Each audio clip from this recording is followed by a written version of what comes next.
Sargodha city کے اندر چند so called عاشقان قرآن عاشقان رسول نے قانون کو ہاتھ میں لیتے ہوئے ایک مبینہ گستاخی کے اوپر، یعنی جو بیان کی گئی ہے، ریالٹی نہیں پتا ابھی تک، تو 99.9% کیسز جو رپورٹ ہوتے ہیں وہ ذاتی کوئی دنیاوی کسی کے ساتھ کوئی خار ہوتی ہے تو وہ کوئی نکال رہا ہوتا ہے۔ سرگودا سٹی کے اندر ایک مجاہد کالونی ہے جہاں پہ کافی سارے کرسچنز آباد ہیں۔ سرگودا میں ویسے بھی کرسچنز آلموسٹ 10% ہیں، اچھی خاصی آبادی ان کی، اور زیادہ تر بیچارہ یہ غریب طبقہ ہے۔ آپ کو پتہ ہے پاکستان میں تو جو کرسچنز ہیں وہ چند ایک لوگ ہی ہیں جو پڑھے لکھے ہونے کی وجہ سے کوئی پاورٹی سرکل سے نکل گئے ہیں، ورنہ یہ بیچارے وہی کام کرتے ہیں جو ہم مسلمان جا کے یورپ اور امریکہ میں کر رہے ہوتے ہیں، اور یہاں پہ ہم بڑی بڑی گاڑیوں میں گھوم کے تو فخریہ بتا رہے ہوتے ہیں کہ ہم اتنے امیر ہو چکے ہیں، اور یہاں وہ کام کرنے کو اپنے لیے ایک آر تصور کرتے ہیں۔ حالانکہ رزق حلال کمانا کسی بھی ذریعے سے ہو، یہ کوئی آر والی بات نہیں ہے۔ انبیاء کرام علیہ السلام نے بھی بظاہر ایسے کام کیے ہیں کہ جن کو عام نظر میں دیکھا جائے تو ایک نیچ درجے کا کام لوگ سمجھتے ہیں، لیکن اللہ کے حضور رزق حلال کے لیے اپنے ہاتھوں سے محنت کرنا یہ کوئی نیچ کام نہیں ہے، یہ ہم نے خود سے بنا لیا ہے۔ بہرحال وہاں پہ کرسچنز کے چند گھر تھے، ان میں سے ایک گھر ایسا تھا کہ انہوں نے اپنے گھر کے اندر چھوٹی سی فیکٹری جوتیوں کی بنائی ہوئی تھی، اور جوتیاں بنا کے وہ سپلائی کرتے تھے۔ ان کی بدقسمتی کہہ لیں یا تقدیر کا غالب آنا کہہ لیں، ان کے گھر کے باہر ایک کھمبے کے ساتھ ایک باسکٹ لٹکی ہوئی تھی، جو اکثر آپ کو مختلف جگہوں پہ نظر آتی ہے کہ قرآن کے پرانے اوراق یا آیات اور احادیث والے صفحے اگر کسی کو گرے پڑے ملیں تو وہ اس میں ڈال دیں، پھر وہاں سے ریٹریو کر کے مختلف تنظیمیں انہیں ادب اور احترام کے ساتھ تلف کرتے ہیں جس کو وہ صحیح سمجھتے ہیں جس طریقے سے۔ تو اس طرح کا ایک ڈبہ ان کے گھر کے باہر بھی لگا ہوا تھا۔ اب واللہ عالم وہ فل ہو گیا، اس میں سے چند ایک کاغذ بار گر گئے، اور صبح صفائی کرتے ہوئے بعض اوقات آپ کو پتا ہے کہ جتنے کاغذ وہاں پہ جمع ہوتے ہیں نا، ان کو ایک کارنر پہ کر کے آگ لگا دی جاتی ہے، یہ ایک نارمل پریکٹس ہے۔ اس میں کوئی اس قسم کا کاغذ چلا گیا یا کسی نے ڈال دیا اپنی دشمنی نبھانے کے لیے، اب یہ نہیں پتا ہمیں۔ بہرحال وہاں پہ ایک مولانا صاحب تھے، وہ ایک خاص تنظیم ہے جو ہمارے اوپر 2017 کے دھرنوں سے مسلط ہوئی ہوئی ہے۔ اس وقت کی اسٹیبلشمنٹ نے اس مذہبی تنظیم کو اس وقت کی پولیٹیکل گورنمنٹ کو کمزور کرنے کے لیے استعمال کیا، وہ آج تک ہمارے گلے پڑی ہوئی ہے۔ چاہے وہ جڑا والا واقعہ ہو جائے، خواہ وہ سیالکوٹ کا سری لنکن کے قتل والا واقعہ ہو جائے، ان ساری ایکٹیویٹیز کے پیچھے وہ لوگ آپ کو نظر آئیں گے۔ ایون یہ اچھرا بازار لاہور میں وہ جو ہماری ایک سسٹر کے ساتھ جو کچھ کرنے لگے تھے یہ لوگ، وہ ایک خطاطی والا سوٹ دیکھ کے، یہ سارے لوگ آپ کو ایک ہی خاص تنظیم کے ساتھ جڑے ہوئے یا ان کے موٹیویٹڈ نظر آئیں گے۔ ضروری نہیں کہ سارے کے سارے اس تنظیم کا حصہ ہوں، لیکن ظاہر ہے اس تنظیم نے جو ڈیمیج کرنا تھا نا ہماری نیشن کا وہ کر دیا، جو مینٹل ماڈل بدلنے تھے وہ بدل دیے۔ میرے اوپر خود 5 دفعہ جو مرڈر اٹیمپٹ ہوئی ہے، 5 کے 5 لڑکے اسی تنظیم سے موٹیویٹڈ تھے، اس سے آپ اندازہ لگا لیں۔ تو وہ جو ڈیمیج پہنچانا تھا وہ پہنچا دیا، اور اس میں ظاہر ہے پہلے نمبر پہ ہماری اسٹیبلشمنٹ مجرم ہے جنہوں نے ان لوگوں کو ہم پہ مسلط کیا۔ اب اگر ان کو اس کی ہیٹ فیل ہو رہی ہے نا، تو یہ آپ لوگوں کی بھی آپ کے آگے آ رہی ہے، ہم تو بھگت رہے ہیں، آپ کو بھی بھگتنی چاہیے۔ یہ آپ نے بویا تھا، کاٹنا تو آپ کو چاہیے تھا، لیکن یہ عوام کو بھی کاٹنا پڑ رہا ہے آپ کے ساتھ۔ بہرحال وہاں پہ انہوں نے مسجدوں سے اعلان کرنے شروع کر دیے، موب اکٹھا کر لیا، وہ ویڈیوز آپ دیکھ رہے ہیں جس میں انہوں نے پھر باقاعدہ وہاں پہ آگ لگی ہوئی ہے، اور اس فیکٹری سے جو جوتیاں ہیں وہ اسلام کے نام کے اوپر چوری کر کے ڈاکہ مار کے لے کے جا رہے ہیں، اور ان کے ڈبوں کو وہاں پہ آگ لگا رہے ہیں۔ یہ نہ سمجھیے گا کہ جوتیوں کو آگ لگائی ہے انہوں نے، جوتیاں مسلمان بالغ غنیمت سمجھ کے لوٹ کے لے گئے، وہ ڈبوں کو آگ لگا رہے ہیں، اور باقاعدہ آوازیں آ رہی ہیں کہ یہ آگ جلنے دو، ابھی ہم نے کچھ بندے بھی اس میں جلانے ہیں، یہ بھی الفاظ اس میں ویڈیو میں موجود ہیں۔ یعنی یہ لوگ پاکستان کو سٹون ایج میں لے گئے۔ اس وقت بھی یہ کچھ نہیں ہوتا تھا، کوئی نہ کوئی نارمز تھیں، قبائلی سسٹم تھا، آج تو وہ بھی نظر نہیں آ رہا، قانون نظر نہیں آ رہا۔ خیر شکر ہے کہ اس وقت جب 1122 کے اوپر اطلاع دی گئی، ان کی ایمبولینس پہنچ گئی، پولیس بھی بر وقت آئی، اور پولیس نے بڑا اچھے طریقے سے معاملے کو ٹیکل کیا۔ لیکن اس وقت تک وہ جو ایک کرسچن بوڑھا تھا اسے انہوں نے اتنا زیادہ مارا، وہ زندگی موت کی کشمکش میں چلا گیا۔ ابھی وہ اس وقت وینٹیلیٹر پہ ہے، اللہ ہی کرے کہ وہ بچ جائے، ہم اس کی صحت یابی کے لیے دعا کرتے ہیں، اللہ تعالیٰ اسے صحت دے۔ اور ایک تکلیف سے ظاہر پوری فیملی گزر رہی ہے، باقی جتنی کرسچن فیملیز تھیں ان کو وہاں سے انہوں نے شفٹ کر دیا ہے، اور وہ جو ایمبولینس اس زخمی بوڑھے کو لے کے جا رہی ہے اس کے اوپر بھی دیکھیں ویڈیو بنا رہے ہیں. ایک اس کو روک رہا ہے کہ نہیں یہ نہیں ہے, اس کے بیٹے نے گستاخی کی ہے. دوسرا کہہ رہا ہے نہیں یہ قرآن کا گستاخ ہے. اور یہ وہ لوگ کہہ رہے ہیں کہ اس مجمع میں سے اگر کسی کو کہا جائے نا قرآن کا پہلا صفحہ ترجمے کے ساتھ سنا دے تو ان لوگوں کا پول کھل جائے گا یہ کتنے بڑے عاشقان رسول ہیں اور کتنے بڑے یہ عاشقان قرآن ہیں. ٹوٹل ان کی اوقات یہ ہے, قرآن سے شغف ان کا یہ ہے کہ بندے مروا لو ان سے. خیر پولیس پہنچی, انہوں نے حالات کو قابو میں کیا. امن کمیٹی کے لوگ بھی بلوائے گئے جس میں کرسچنز بھی تھے, مسلمان فرقوں کے لوگ بھی تھے. وہاں پہ انہوں نے اناؤنسمنٹ کی اور خود جو ہمارے پنجاب کے آئی جی ہیں ڈاکٹر عثمان صاحب حافظہ اللہ تعالی, چند ایک ڈیسیژن میں مجھے ان سے اختلاف ہے جو ایک خاص پولیٹیکل جماعت کے حوالے سے جو ان کو اپنی مینجمنٹ دکھانی چاہیے تھی, ظاہر اسٹیبلشمنٹ کا زور تھا وہ نہیں دکھا سکے. لیکن پرسنلی میں ان کو جانتا ہوں, انتہائی شریف النفس خوف خدا رکھنے والے انسان ہے, پڑھا لکھا بندہ ہے, کنگ ایڈورڈ سے پڑھا ہوا ڈاکٹر ہے, جیلم میں کانوینٹ میں بھی بچپن میں پڑھتے رہے, ان کے والد صاحب کی یہاں پوسٹنگ تھی اور کافی ریفارمز انہوں نے پولیس میں کیے ہیں. وہ خود پہنچے اور باقاعدہ انہوں نے مختلف ٹی وی چینلز کو انٹرویو بھی دیا. مین ٹی وی چینلز کے اوپر بھی میں نے اے آر وائی کے اوپر بھی دیکھا ہے کہ ان کا انٹرویو آیا ہے, بول ٹی وی کے اوپر بھی, ہم نیوز کے اوپر بھی آیا, یعنی بڑے ٹی وی چینلز نے بھی اس خبر کو لیا. شروع میں تو یہ دبا رہے تھے لیکن شکر الحمدللہ سوشل میڈیا کی پاور کی وجہ سے اب یہ چیزیں دبتی نہیں ہیں. پہلے یہ لوگ سمجھتے تھے ہم دبا کے اس مسئلے کو حل کریں گے. بھائی یہ مسئلے کا حل نہیں ہے جی, انتشار پھیل جائے گا. انتشار تو پھیل چکا, اور کتنا پھیلنا ہے. ان کا جب بڑا گرو زندہ تھا اس کے زمانے میں 3-4 دن کے لیے جب پورا ملک بند ہو گیا تھا, اسی دن تم نے پاکستان کا جنازہ نکال دیا تھا. یہ تو باقیات ہیں, ہم بھگتیں گے, اب ڈیکیڈز تک بھگتیں گے. تو لہذا یہ چھپانے کا کوئی فائدہ نہیں. ایجوکیٹ کریں عوام کو کہ ان کے شر سے اپنے بچوں کو, اپنی فیملیز کو دور رکھیں. یعنی اب ہر مسلمان دوسرے مسلمان سے ڈرتا ہے. یہ نہ مسلمان کی تمیز کرتے ہیں نہ کافر کی تمیز کرتے ہیں, جس کو دل چاہے گا یہ گستاخ ڈکلیئر کر دیں گے. اگر یہ اتنے کانفیڈنٹ ہیں تو مقدمات کو کیوں نہیں فیس کرتے؟ کہتے ہیں نہیں وہ جج ان کے ساتھ مل جاتے ہیں, یہ کچھ ہو جاتا ہے. بھائی جب یہ سب کچھ ہو جائے تو آپ کو کس شریعت نے اجازت دی ہے کہ آپ قانون کو ہاتھ میں لیں گے؟ اس طریقے سے تو میرے بھائی میں تمہیں اور تمہارے بزرگوں کو اپنے آباء و اجداد کے عقیدہ توحید کی خرابی کا سب سے بڑا سبب سمجھتا ہوں. تو کیا میں موب اکٹھے کر کے تمہارے مزارات سے بزرگوں کو نکال کے ان کو ٹانگنا شروع کر دوں غصہ اتارنے کے لیے, قانون کو ہاتھ میں لوں؟ نہیں, میں علمی اختلاف کرتا ہوں, تم بھی کر لو. دنیا میں اگر انصاف نہ بھی ملا آخرت میں مل جائے گا. جوڈیشری اگر انصاف نہیں بھی کرتی تب بھی آپ قانون ہاتھ میں نہیں لے سکتے, ورنہ ہر شخص کہے گا کہ یہ میرے بھائی کا قاتل ہے, چونکہ انصاف نہیں ملا میں اسے خود گولی مار دوں گا. یہ لادہ بات ہے, اس سے بعد میں جو کچھ بھگتنا پڑے. یہ ذلیل ہو رہے ہیں سارے لوگ. میں نے تو باقاعدہ اپنے بڑوں کو یہ کہا تھا ان لوگوں کی ذلت کی خبریں نا جیل خانوں سے عوام کو دکھایا کریں. یہ ویسے میڈیا سے آؤٹ ہو جاتا ہے. آپ کیا سمجھتے ہیں کہ وہ دندراتے پھر رہے ہیں لوگ جنہوں نے سری لنکر کو قتل کیا تھا, یا جڑوالا میں 2 درجن سے زیادہ انہوں نے گرجے جلا دیے تھے. وہ سینکڑوں کی تعداد میں لوگ ذلیل ہو رہے ہیں جیلوں کے اندر, فیملیاں رل گئی ہیں ان کی. اور یہاں جنہوں نے کچھ نہیں کیا تھا 9 مئی کے چکر میں وہ 1 سال سے اندر ہے. مجرم تو چند ایک تھے بےچارے, تو جیو فینسنگ میں زیادہ تر لوگ آ گئے. تو یہ سارے لوگ ذلیل ہو رہے ہیں, لیکن ان کی ذلت کی خبر چونکہ باہر آتی نہیں ہے, لوگ سمجھتے ہیں کہ وہ سارے چھوٹ گئے ہوں گے, اس وجہ سے آگے ہمت ہو جاتی ہے. ورنہ ان کی سزائیں پبلکلی بتائی جائیں نا, یہ انسان کے بچے بن جائیں.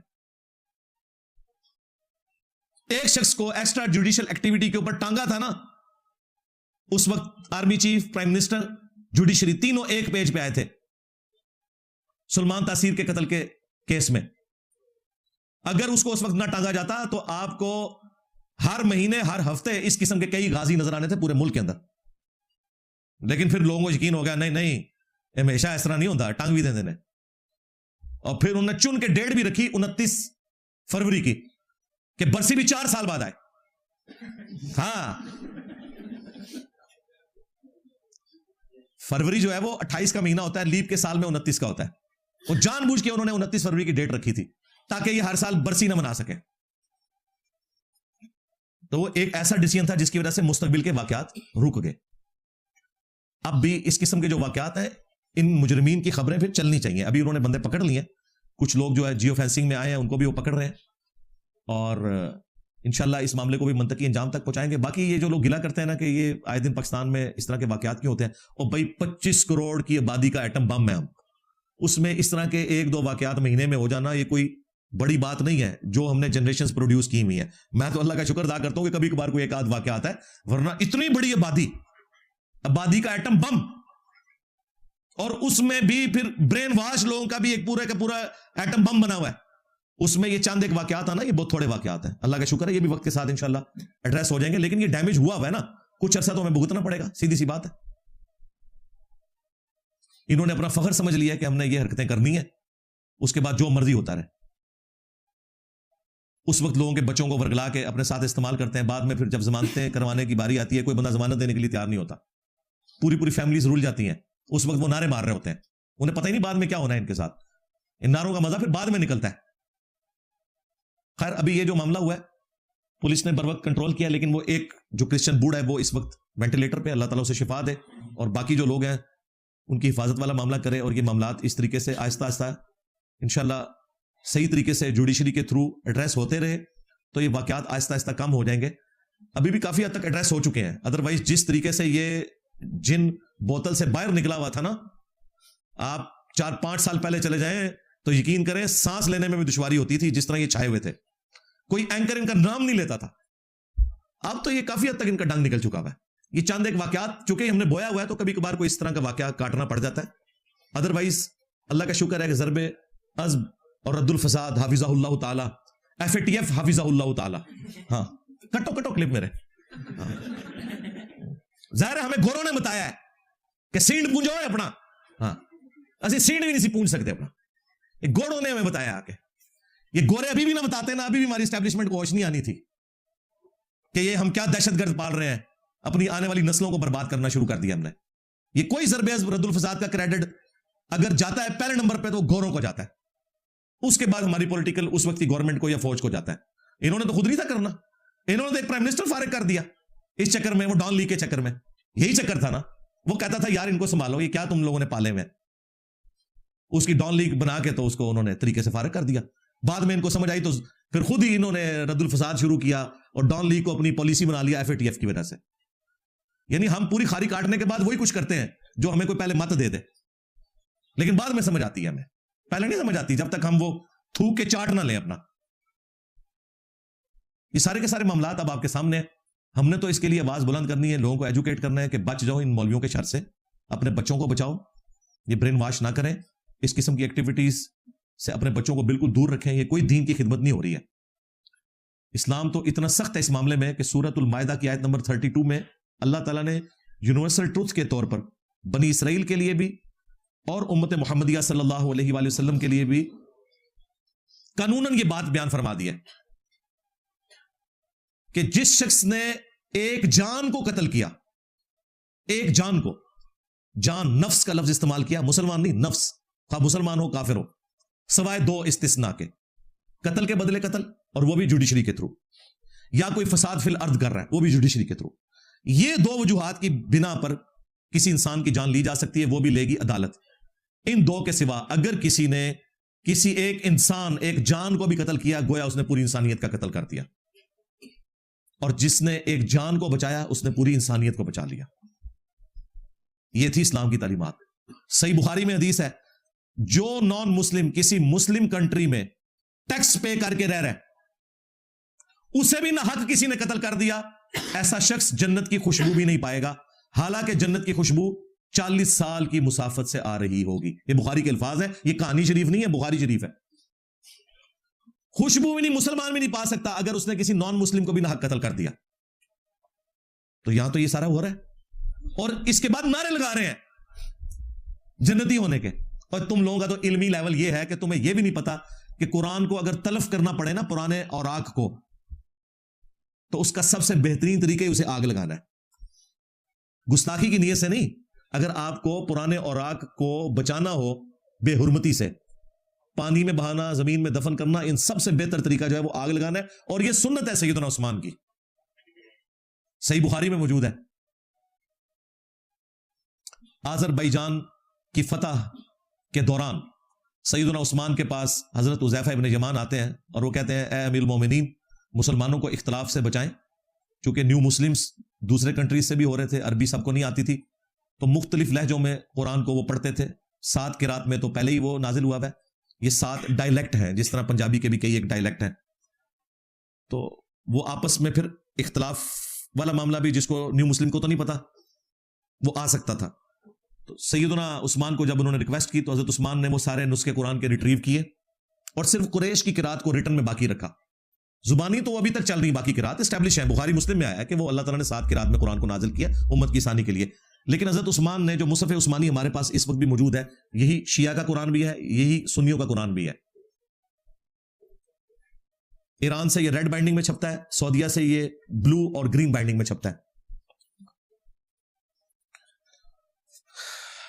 دمشق کے ایک رائٹر ہے, انہوں نے لکھا ہے, عثمان طاہا اس کا نام ہے, اس کا نام بھی عثمان ہے, زندہ ہے بھی, اور ایسا پیارا قرآن لکھا ہے ہر صفحے پہ آیت مکمل ہو رہی ہے.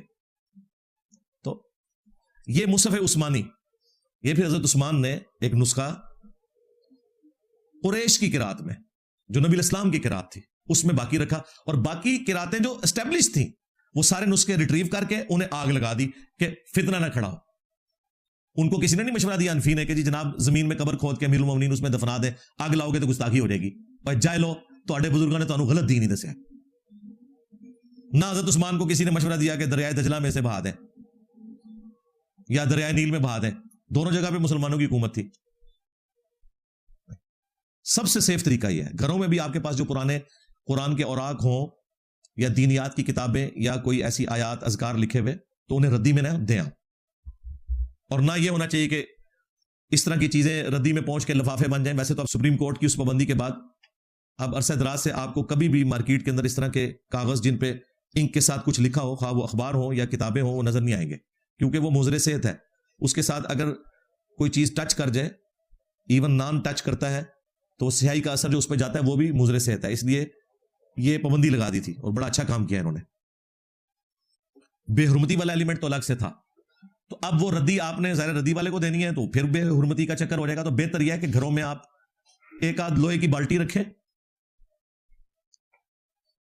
اپنی چھت کے اوپر, پرانے کاغذ جب بھی جمع ہو اس میں ڈالیں اور ان کو آگ لگا دیں. جب ان کی راکھ بن جائے مکمل طور پہ راکھ, تو اسے پانی میں بہا دیں. ظاہر ہے وہ قرآن تو اب رہا ہی نہیں, وہ راکھ بن چکی ہے. یہ سب سے سیف طریقہ ہے. یا جو تنظیمیں ریٹریو کرتی ہیں ان کے حوالے کریں. وہ بھی کیا کرتے ہیں, جا کے دریاؤں میں یا ڈیمز میں پھینکتے ہیں.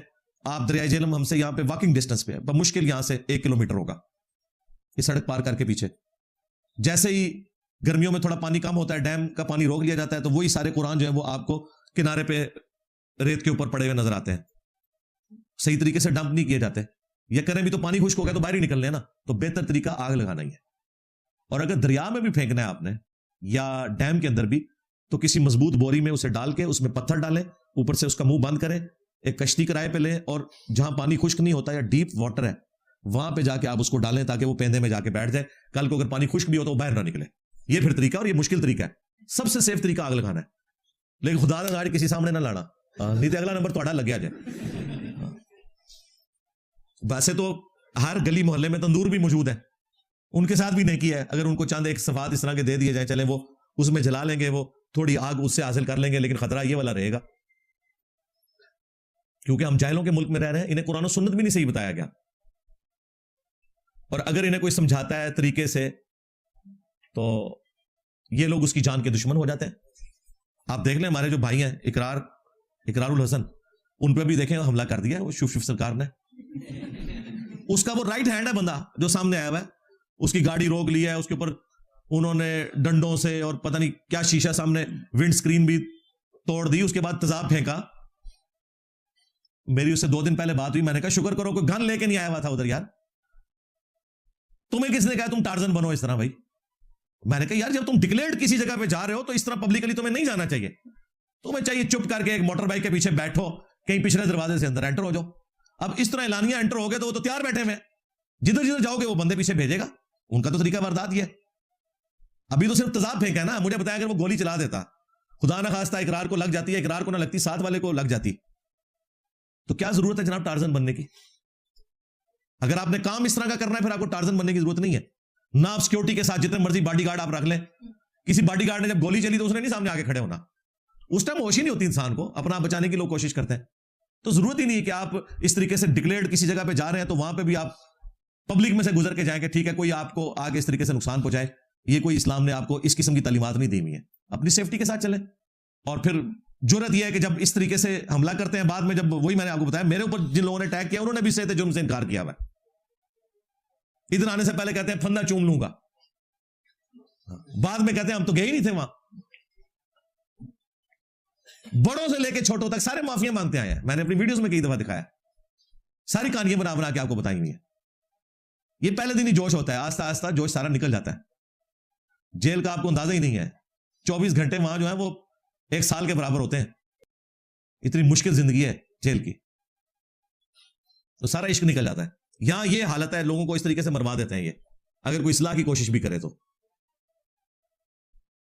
ہم گورنمنٹ سے یہی کہیں گے کہ اس طرح کے جتنے واقعات ہیں ان کو فوراً سے پہلے منطقی انجام تک پہنچایا کریں, اور بالکل کوئی لحاظ نہ کیا کریں. رہا ان کا معاملہ, ان کو ایکسپوز کریں. ایکسپوز کرنے کا طریقہ یہ ہے کہ یہ جتنے بھی قرآن کی حرمت کے لیے نکلے ہیں نا, جب ان کو گرفتار کریں نا, ان ساروں کو بٹھائیں, ان کے سامنے رکھیں قرآن اور ویڈیو بنائیں ان کی. ان کو پڑھو ذرا قرآن, پہلے تو یہ دیکھ کے پڑھ کے بتاؤ نا پورا قرآن, اور پھر ساتھ ترجمہ بھی کرو. 1 منٹ یہ نکلنے لگا سمیت مولوی دے. پھر عوام کو بتائیں کہ یہ ہے عاشقان قرآن, ان کا قرآن سے یہ عشق ہے کہ انہیں پتہ ہی نہیں قرآن میں کیا لکھا ہوا ہے. ٹوٹل قرآن کے ساتھ ان کی یہ عقیدت ہے.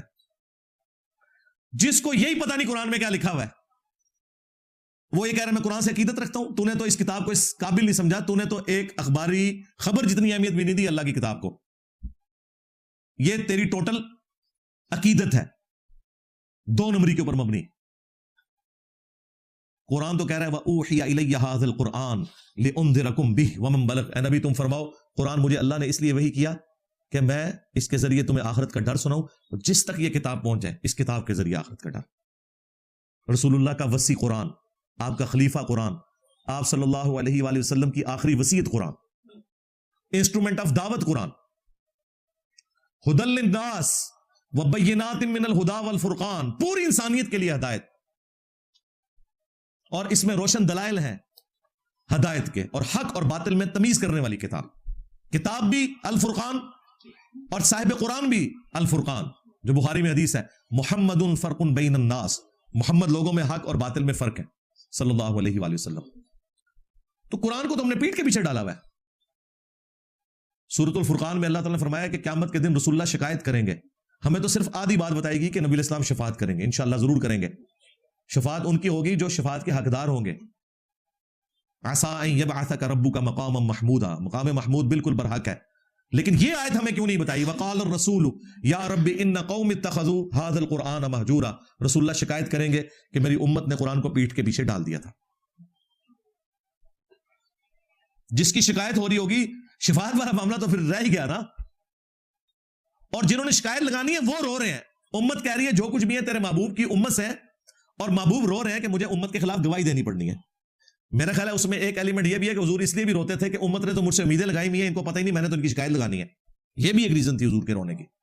بخاری مسلم دونوں میں حدیث ہے, نبی الاسلام ایک دن ممبر پہ چڑھے, عبداللہ ابن مسعود کہتے ہیں مجھے حضور نے دیکھا, مجھے کہا عبداللہ ہمارے قریب آؤ. کہتے ہیں میں قریب گیا, کہا عبداللہ قرآن سناؤ. تو میں نے عرض کی اللہ کے رسول قرآن تو آپ پہ نازل ہوا ہے, آپ تلاوت کریں ہم سنتے ہیں. آپ نے فرمایا نہیں, مجھے اور لوگوں سے سن کے لطف محسوس ہوتا ہے. تو عبداللہ ابن مسعود کہتے ہیں میں نے سورۃ النساء کی تلاوت شروع کر دی, 40 آیات پڑھ دی. یعنی آپ اندازہ کریں کم از کم آدھا گھنٹہ حضور تلاوت سنتے رہے. ظاہر وہ آپ والی یعلمون تعلمون تو نہیں, سورہ نساء کی. جب 41 نمبر آیت پہ پہنچے نا, جس میں اللہ تعالیٰ نے فرمایا کہ وہ وقت کیسا ہوگا کہ جب ہم ہر امت میں سے ایک گواہ کو اٹھائیں گے, وقت کے پیغمبر کو, تاکہ وہ گواہی دے اہل ایمان کے حق میں اور اپنے مخالفین کے خلاف.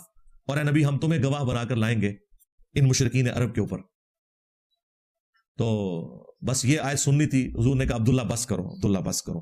کہتے ہیں میں نے نگاہ اٹھا کے دیکھا, حضور کی آنکھوں سے آنسو رواں تھے, آپ کی داڑھی مبارک پہ آ چکے تھے کہ مجھے اپنی امت کے خلاف گواہی دینی پڑے گی قرآن کے انکار کرنے کی وجہ سے جو امت نے کیا.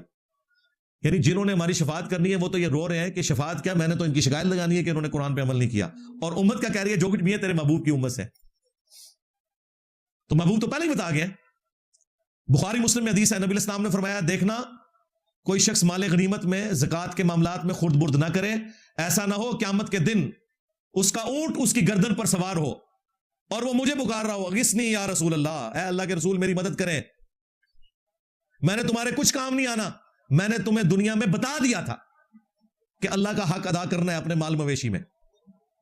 کہیں ایسا نہ ہو کسی کی گردن پہ اس کی گائے سوار ہو اور وہ کہے اغثنی یا رسول اللہ، اے اللہ کے رسول میری مدد کرے، میں تمہارے کچھ کام نہیں آؤں گا، میں نے تمہیں دنیا میں بتا دیا تھا۔ اچھا حیران کن بات بتاؤں، یہ ایک یعنی تفنن والی بات بھی ہے اور لمحہ فکریہ بھی ہے۔ جب ہم میٹرک میں تھے نا تو اس وقت انجمن طلباء اسلام ایک بریلویوں کی تنظیم ہوتی تھی، دعوت اسلامی تو بعد میں منظر عام پہ آئی بڑے لیول کے اوپر، تو انہوں نے باقاعدہ نا اتنے بیچ بنوائے ہوئے تھے، ان پہ لکھا ہوتا تھا اغثنی یا رسول اللہ۔ آج بھی جو اسلامیہ یونیورسٹی بھاولپور ہے نا وہاں پہ ATI کا ہی ہولڈ ہے، تو آپ وہ دیکھیں گے وہ گرین کلر کا بیج ہوتا ہے، اس میں گولڈن کلر کا لکھا ہوتا ہے اغثنی یا رسول اللہ۔ صرف ان ظالموں سے پوچھو یہ جو تم نے اغثنی یا رسول اللہ لکھا ہے، اے اللہ کے رسول ہماری مدد کریں، یہ بیج تو تم نے بنایا ہوا ہے، یہ جو الفاظ ہیں یہ اٹھائے کہاں سے ہیں؟ جہاں لکھے ہوئے وہاں تو لکھا میں نے مدد کرنی ہی کوئی نہیں۔ کتنی حیران کن بات ہے، ہر چیز ہی الٹ نکل رہی ہے۔ نماز قادیانی علی نکل آئی، کتنی حیران کن بات ہے، قادیانی رفع الیدین نہیں کرتے، بعد میں پتا چلا بخاری مسلم میں تو رفع الیدین لکھا ہوا ہے، نہ قادیانی کرتے ہیں نہ بریلوی دیوبندی کرتے ہیں، نماز بھی قادیانی علی نکلی۔ غوث پاک دی 11ویں کھاندے رہے، غوث پاک کی نماز رفع الیدین والی نکلی، 11ویں کھاڑ لیں دی جڑی نماز ہے وہ قادیانی علی نکل آئی۔ یہ میں ٹونٹ کے طور پہ بات کر رہا ہوں، چونکہ یہ انہوں نے خود بات کی ہوئی تھی، پبلک میں یہ مشہور کیا ہوا تھا، جو سنت کے مطابق نماز شروع کرے اسے کہتے تھے یہ قادیانی ہو جائے گا۔ وہ تو ہم نے بتایا کہ بھائی جو سنت کے مطابق نماز شروع کرے وہ کہاں سے قادیانی ہوگا، قادیانی والی نماز تو تمہاری ہے۔ دیکھا کیسا دبکے جے گئے جے بیک فٹ تے چڑھے ہوئے سن ہوتے، پوری امت انہوں نے گستاخی دے نیزے دی نوک تے رکھیا سی، چک کے پرے مارے انہوں نے، میرے نبی سا ہے ہی کوئی نہیں، تیرے بابے تے شاہ ہی کوئی نہیں، چک کے پرے سٹیا، پرے کے سٹیا جناب 11.2 kilometre per second the velocity نال اسکیپ ویلاسٹی نال باہر سٹ دیتا ہے انہوں نے۔ ہاں اے ہن قیامت دی ملاقات ہوئے گی، اس پلانٹ ارتھ تے واپس نہیں آندے نہ گئے اللہ کے فضل کے ساتھ۔ تو یہ تماشا لگایا ہوا تھا ان لوگوں نے آپ لوگوں کے ساتھ، یہ لوگوں کی حالت تھی۔ پھر نبی اسلام نے فرمایا ہو سکتا ہے کسی کی گردن پہ بکری سوار ہو اور وہ کہ اغثنی یا رسول اللہ، میں نے تمہارے کوئی کام نہیں آنا، میں نے دنیا میں تمہیں بتا دیا تھا۔ تمہیں کیا بتایا؟ بخاری مسلم کی حدیث ہے، اے میری بیٹی فاطمہ میرے مال سے جو لینا ہے لے لے، اگر اللہ کے حضور پکڑی گئی تو میں تیرے کچھ کام نہیں آؤں گا۔ فاطمہ کے جیسا ہے ہی کوئی نہیں، تیرے سارے بزرگ بابے تھے، ہے ہی کوئی نہیں۔ یہ اصل میں بابوں کو ٹارگٹ کیا گیا تھا کہ کہیں یہ نہ تمہیں لارا لگائیں کہ ہم نے جنت میں لے کے جانا ہے۔ ہاں صحیح مسلم میں حدیث ہے، جس کے عمل نے اسے پیچھے چھوڑ دیا اس کا نسب اسے آگے نہیں لے کے جا سکتا۔ ہاں دیکھیں کوئی یہ نہیں کہہ سکتا میں سید ہوں، اگر عمل نے پیچھے چھوڑ دیا اب سید ہونا اسے فائدہ نہیں دے سکتا۔ ہاں اگر عمل درست ہوئے تو پھر نسبت بھی فائدہ دے گی۔ پھر بخاری مسلم میں آیا پھر فاطمہ ہی جنتی عورتوں کی سردار ہے۔ ہاں پھر جامعہ ترمذی میں آیا کہ حسن و حسین ہی جنتی نوجوانوں کے سردار ہے۔ وہ بات الگ اپنی جگہ موجود، لیکن اعمال بھی ہوں پھر یہ چیز ساتھ ایڈ ہوگی۔ تو یہاں تو ہمیں ہر چیز ہی غلط بتائی گئی، قرآن کے نام کے اوپر ان لوگوں نے آپ لوگوں کو بس اسی چکر میں ڈال کے رکھا جی قرآن کی بے حرمتی ہوگی، فلاں جگہ قرآن کو آگ لگا دی، یورپ اور امریکہ میں قرآن کے ساتھ یہ ہو رہا ہے۔ سب سے بڑے ظالم تم لوگ ہو، جب تمہارا مولوی جمعے کے ممبر پہ یہ آ کے کہتا ہے قرآن حدیث ڈائریکٹ نہ پڑھنا گمراہ ہو جاؤ گے، مجھے بتائیں کہ اس سے بڑی قرآن کے ساتھ دشمنی کیا ہو سکتی ہے؟ کلپ نہیں آپ لوگوں نے دیکھے؟ میں نے انہیں گن پوائنٹ پہ کہا کہ تم یہ بولو تاکہ میں تمہارے خلاف کلپ بناواں، پھر خود بولا ہے نا انہوں نے کہ قرآن حدیث آپ نے ڈائریکٹ نہیں پڑھنا گمراہ ہو جاؤ گے۔ یہ ڈائریکٹ پڑھنا پتہ نہیں کیا کہتے ہیں، کس کو ڈائریکٹ پڑھنا یہ کہتے ہیں؟ ڈائریکٹ تو کوئی بھی نہیں پڑھ رہا ہوتا، ترجمے تم لوگوں نے کیے ہوئے، ڈائریکٹ بیچارہ کون سا پڑھ رہا ہوتا ہے؟ اگر کوئی آج اعلیٰ حضرت احمد بریلوی کا ترجمہ پڑھتا ہے یا اشرف تھانوی کا پڑھتا ہے تو ڈائریکٹ تو قرآن پڑھ ہی نہیں رہا۔ تھانوی صاحب نے ہماری لینگویج میں ٹرانسلیٹ کیا، احمد بریلوی نے ہماری لینگویج میں ٹرانسلیٹ کیا تاکہ عوام کو پتہ چلے، انہیں تو عربی آتی تھی، انہیں ترجمہ انہوں نے اس لیے تو نہیں کیا کہ اس کو بیچ کے تو کمائیاں کھانی تھی، انہوں نے ہو سکتا ہے اس لیے کیا ہو، لیکن ہم حسن ظن رکھ لیتے ہیں، انہوں تو عوام کی بہتری کے لیے سب کچھ کیا تھا۔ اب عوام کو وہ ترجمہ بھی نہیں پڑھنے دیتے، کیوں؟ انہیں پتہ ہے ہمارے عقیدے اس کے خلاف ہے، یہ اتنے بڑے دشمن ہیں قرآن کے۔ اور نبی الاسلام صحیح مسلم اٹھا کے دیکھیں، حجۃ الوداع کے موقع پر نبی الاسلام نے فرمایا میں اپنے بعد تم میں وہ چیز چھوڑ کر جا رہا ہوں کہ اسے مضبوطی سے پکڑ لو گے، کبھی گمراہ نہیں ہوگے، وہ اللہ کی کتاب ہے۔ مسلم شریف میں حجۃ الوداع کے خطبے میں صرف قرآن کا ذکر ہے۔ ہاں المستدرک للحاکم میں ساتھ سنت کا بھی ذکر آیا، مسلم شریف میں صرف قرآن کا ذکر ہے۔ ظاہر ہے قرآن کو ماننا سنت کو ماننا ایک ہی چیز ہے، قرآن نے ہمیں بتایا نا من یطع الرسول فقد اطاع اللہ، جس نے رسول اللہ کی اطاعت کی اس نے اللہ کی اطاعت کی۔ پھر غدیر خم کی جو اوپر تلے 4 احادیث ہیں صحیح مسلم کی، وفات سے 1.5-2 مہینے پہلے حضور کہہ رہے ہیں صلی اللہ علیہ وآلہ وسلم حجۃ الوداع سے واپس آ رہے ہیں، مکے اور مدینے کے درمیان خم نامی گاؤں میں خطبہ دیا، اے لوگو آگاہ ہو جاؤ، میں بھی ایک انسان ہوں، قریب ہے کہ اللہ کا قاصد یعنی موت کا فرشتہ میرے پاس آئے اور میں اس کی دعوت قبول کر لوں. میں اپنے بعد تم میں 2 بھاری چیزیں چھوڑ کے جا رہا ہوں. ان میں سے پہلی چیز اللہ کی کتاب ہے, اس میں ہدایت ہے, اس میں نور ہے. تم اللہ کی کتاب کو پکڑو, اپنا تعلق اس کتاب کے ساتھ مضبوط کرو. اللہ کی کتاب اللہ کی رسی ہے. یہ کہتے تھے رسی میں جی کئی ایک ریشے ہوتے ہیں, ایک بابوں کا ہوتا ہے, ایک بزرگوں کا ہوتا ہے, اور نسوئے تو ہے مار چھڑے توڑے بابے. نبی الاسلام فرما رہے ہیں اللہ کی رسی قرآن ہے. وَاعْتَصِمُوا بِحَبْلِ اللَّهِ جَمِيعًا وَلَا تَفَرَّقُوا. جو قرآن کو پکڑے گا وہ ہدایت پر ہوگا, جو چھوڑ دے گا گمراہ ہو جائے گا. اتنے زیادہ جملے قرآن کی تعریف میں کسی صحیح حدیث میں نہیں آئے جو غدیر خم کی حدیث میں آئے. اور دوسری بھاری چیز میرے اہل البیت ہے. میں اپنے اہل البیت کے معاملے میں تمہیں اللہ کا خوف دلاتا ہوں. میں اپنے اہل البیت کے معاملے میں تمہیں اللہ کا خوف دلاتا ہوں. میں اپنے اہل البیت کے معاملے میں تمہیں اللہ کا خوف دلاتا ہوں. میرے بعد ان کے ساتھ حسن سلوک کرنا. امت نے ایک نہیں مانی, قرآن کو پکڑا نہیں ہے اور اہل بیت کو زندہ چھوڑا نہیں ہے, الٹ چلی امت. تو پھر یہی کچھ ہونا تھا جو ہمارے ساتھ ہو رہا ہے بھائی. ہاں, نبی الاسلام نے تو بالکل کلیئر کٹ, آپ کا کوئی خطبہ نہیں ہوتا تھا. صحیح مسلم میں 2005 نمبر حدیث ہے, بخاری میں بھی موقوفاً موجود ہے ابن مسعود سے, کہ نبی الاسلام جب بھی خطبہ دیتے نا تو آپ کی آواز بلند ہو جاتی, غصے میں اضافہ ہو جاتا, آنکھیں سرخ ہو جاتی, جیسے کوئی جرنیل اپنی فوج کو تیار کر رہا ہے. یہ غامدی سٹائل یا طارق جمیل سٹائل نہیں ہوتا تھا, ڈاکٹر اسرار سٹائل یا انجینئر والا سٹائل. آنکھیں سرخ, غصے میں اضافہ, آواز بلند. اسی سے تبدیلی آئی ہے. منٹ منٹ کر کے دنیا کو تبدیلی آنی ہے. اتنا سا میرا کلپ کہیں پہنچ جائے نا, بندہ پہلی بار سنتا ہو ہل جاتا ہے. ٹک ٹاک تے این کلپ نے, وہ کہتے ہیں بندہ کہڑا ہو یار, توبہ توبہ توبہ توبہ. ہمارے ایک اسٹوڈنٹ آئے, ڈاکٹر احمد صاحب, وہ کینیڈا میں ہوتے ہیں. وہ کہتے ہیں میں نے اپنی والدہ کو بھیجا تو مجھے وہ کہتی ہیں یہ آگ ہے, آگ. واقعی آگ ہے. کوئی ایک چھوٹا جا کلپ, بندے ہل جاتے ہیں یار, اتنے کانفیڈنس سے بات کر رہا ہے. حالانکہ یہ کوئی تکبر نہیں ہے, یہ میرا ایمان ہے. میں اتنا سا کانفیڈنس لوز کر جاؤں تو میرا تو پھر قرآن پہ ایمان نہیں نہ رہا. میں سمجھتا ہوں کہ نبی الاسلام نے جو فرمایا وہ حق ہے. تو فرمایا آنکھیں سرخ ہو جاتی, آواز بلند ہو جاتی, غصے میں اضافہ ہو جاتا, جیسا کہ کوئی جرنیل اپنی فوج کو تیار کر رہا ہو. اور آپ فرماتے کہ میں اور قیامت اس طرح ساتھ بھیجے گئے جس طرح یہ 2 انگلیاں.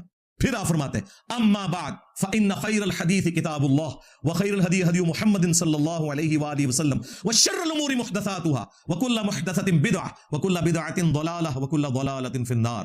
آگاہ ہو جاؤ, سب سے بہترین کلام اللہ کی کتاب ہے, سب سے ہدایت یافتہ راستہ محمد صلی اللہ علیہ وآلہ وسلم کا ہے. بدترین کام وہ ہیں جو دین میں نئے جاری کیے جائیں. یہ تمام نئے کام بدعتیں ہیں, تمام بدعتیں گمراہیاں ہیں, تمام گمراہیاں جہنم میں لے جانے والی. یار اس سے زیادہ آپ کو کیسے سمجھایا جائے؟ تسی اہم بابیاں دے سلسلے چلاندے رہو, جتھے بابیاں جانا اتھے بھی جاؤ تسی. ہاں, تو نبی الاسلام نے ایک ایک چیز کھول کے بیان کی ہے. اس ٹاپک پہ تو میں فی البدی کافی بول سکتا ہوں. سویڈن میں جب یہ آگ لگائی گئی قرآن کو, اس کے بعد بھی مختلف جگہوں پہ تو میں نے کئی ایک اس حوالے سے ویڈیوز ریکارڈ کروائی ہیں, وہ آپ دیکھ سکتے ہیں. ایک آخری حدیث بخاری کی میری فیوریٹ حدیث ہے, اس اعتبار سے بھی کہ اس کو پہلے کسی نے ہائی لائٹ نہیں کیا. یہ اس پلیٹ فارم کی قسمت میں ہے کہ اس حدیث کو بخاری سے دریافت کر کے پبلک کے سامنے رکھا جائے. حالانکہ دریافت کرنا بھی کوئی مشکل نہیں تھا. یہ بخاری کے اس چیپٹر میں ہے کہ اس چیپٹر کا نام ہی ہے کتاب الاعتصام بالکتاب والسنہ, قرآن و سنت کو مضبوطی سے پکڑنا. اس میں یہ حدیث موجود ہے. نبی الاسلام کی وفات کے بعد جب حضرت ابوبکر کو خلیفہ چنا گیا تو اگلے دن مسجد نبوی میں ایک سرمنی رکھی گئی. ظاہر ہے نبی الاسلام کی وفات کا غم تازہ تھا, تو صحیح بخاری کے الفاظ ہیں کہ حضرت ابوبکر کے خطبہ دینے سے پہلے حضرت عمر ممبر پہ چڑھے, ایک سمجھ لیں پروٹوکول کے طور پہ آپ کو دعوت دینے کے لیے. تو ایک چھوٹا سا خطبہ انہوں نے بھی دیا, وہ بخاری میں ہے. الفاظ بڑے یونیک ہیں. حضرت عمر کہتے ہیں دیکھو اللہ تعالیٰ نے اپنے نبی کے لیے وہ پسند کیا جو ان کے حق میں بہتر ہے, یعنی اللہ کے حضور وہ چلے گئے. وَلَلْآخِرَةُ خَيْرٌ لَكَ مِنَ الْأُولَى, رسول اللہ کا ہر آنے والا لمحہ گزرے ہوئے سے بہتر ہے. پھر امت کے غم سے بھی جان چھوٹ گئی, یہاں تو آئے دن غم, اللہ کی جنتوں میں چلے گئے. رسول اللہ کے لیے اللہ نے وہ پسند کیا جو اللہ کے پاس ہے, اور تمہارے لیے نبی الاسلام نے اپنے بعد وہ کتاب چھوڑی ہے, اللہ کی کتاب. یہ وہ کتاب ہے جس کے ذریعے اللہ نے اپنے نبی کو ہدایت دی, اور تم بھی اس کتاب کو مضبوطی سے پکڑ لو کہ جس کے ذریعے اللہ نے اپنے نبی کو ہدایت دی. 2 بار یہ جملہ بولا. یہاں تو کوئی کہتے ہیں نا کہ نبی کو ہدایت دی تو کہتے ہیں یہ نبی پہلے گمراہ تھے نعوذ باللہ, اور ڈنگرو نہ تو قرآن دا پتا نہ حدیث دا پتا. یہ حضرت عمر نے خطبہ دیا ہے. تو یہ عمر کا کوئی غلام ہی تمہیں سمجھائے گا اس بات کا مطلب کیا تھا. نبی اپنی پیدائش سے لے کے وفات تک ہدایت پہ ہوتا ہے, لیکن اعلیٰ درجے کی ہدایت اسے اس وقت ملتی ہے جب اللہ تعالیٰ اس کے اوپر وحی کا نزول فرماتا ہے، جو سورہ شورى میں آیا ما كنت تدری ما الکتاب ولا الایمان، اے اللہ کے نبی قرآن کے نزول سے پہلے نہ تو آپ کتاب کے بارے میں جانتے تھے، نہ ایمان کی تفصیلات کے بارے میں، اللہ نے اس قرآن کے ذریعے آپ کے لیے ہدایت کو واضح کیا، وَإِنَّكَ لَتَهْدِي إِلَىٰ صِرَاطٍ مُسْتَقِيمٍ، اور بے شک اب آپ بھی لوگوں کو ہدایت کے راستے کی طرف رہنمائی کرتے ہیں۔ رسول اللہ کی ہدایت کاملہ قرآن کی بنیاد پہ ہوئی۔ وَوَجَدَكَ ضَالًّا فَهَدَىٰ، اے نبی تمہیں ہم نے اپنی محبت میں خود رفتہ پایا تو ہدایت کے اعلیٰ ترین درجے پر پہنچا دیا۔ انیشل ہدایت ہوتی ہے لیکن اعلیٰ درجے کی ہدایت وہ قرآن کے ذریعے۔ مَا ضَلَّ صَاحِبُكُمْ وَمَا غَوَىٰ، تمہارے نبی نہ کبھی بہکے ہیں نہ کبھی بے راہ چلے ہیں۔ لہذا یہ جو اعلیٰ حضرت نے ترجمہ کیا ہے وَوَجَدَكَ ضَالًّا فَهَدَىٰ، یہ بالکل صحیح ہے۔ یہاں ضال کا مطلب گمراہی نہیں ہے، محبت میں خود رفتہ پایا۔ بعض لوگ کہتے ہیں یہ اتنا عجیب سا ترجمہ قرآن میں فٹ ان بیٹھتا ہے بھائی، سورہ یوسف میں ہے ان ابانا لفی ضلال مبین، بے شک ہمارے ابا یوسف کی محبت میں ڈوب چکے ہیں۔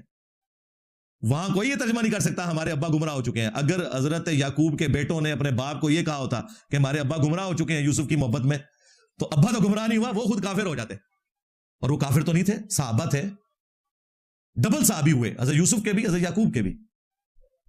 تو ترجمہ یہی بنتا ہے سورہ یوسف میں کہ یوسف علیہ السلام کے بھائیوں نے کہا ہمارے ابا جان یوسف کی محبت میں ڈوب چکے ہیں۔ لفظ وہی آیا ضال، غیر المغضوب علیہم ولا الضالین۔ یہ ضال کا لفظ جب پیغمبروں کے لیے آتا ہے تو وہ ان معنوں میں نہیں ہوتا، کیونکہ قرآن واضح کہہ رہا ہے ما ضل صاحبکم وما غوا، تمہارے نبی کبھی گمراہ ہوئے ہی نہیں ہے۔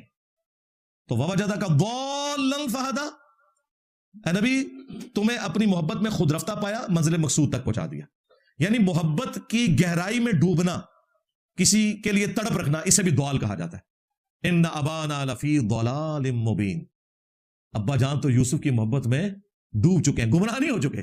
بیٹے کی محبت میں اگر کوئی ڈوب چکا ہے گمراہ تو نہیں ہوا، کیا مطلب شرک شروع کر دیا ہے کوئی چھوٹی پرسنالٹی ہے، یعقوب بن اسحاق بن ابراہیم، بنی اسرائیل کے باپ، 12 بیٹے انہی کے تھے۔